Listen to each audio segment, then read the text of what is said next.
CPM സംസ്ഥാന സമ്മേളനത്തിന്റെ ഭാഗമായ പതാക ജാഥയ്ക്ക് കണ്ണൂർ ജില്ലയിലെ വിവിധ കേന്ദ്രങ്ങളിൽ ഉജ്ജ്വല സ്വീകരണം. ജാഥ കടന്നുപോകുന്ന വഴികളിൽ ഉടനീളം ആയിരങ്ങളാണ് അഭിവാദ്യങ്ങൾ അർപ്പിച്ചത്. ഇരുചക്ര വാഹന റാലിയുടെ അകമ്പടിയോടെയായിരുന്നു ജാഥയുടെ പ്രയാണം.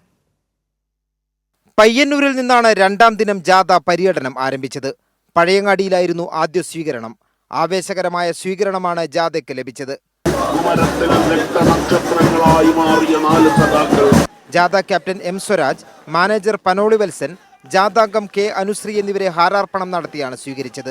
കണ്ണൂർ, താഴെചൊവ്വ, മമ്പറം, കൂത്തുപറമ്പ്, പാനൂർ, പെരിങ്ങത്തൂർ തുടങ്ങിയ കേന്ദ്രങ്ങളിലും ജാഥ ഉജ്ജ്വല സ്വീകരണങ്ങൾ ഏറ്റുവാങ്ങി.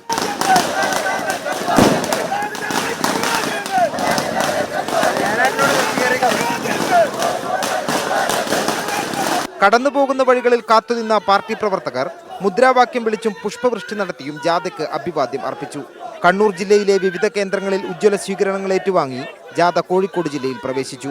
കൈരളി ന്യൂസ്, കണ്ണൂർ.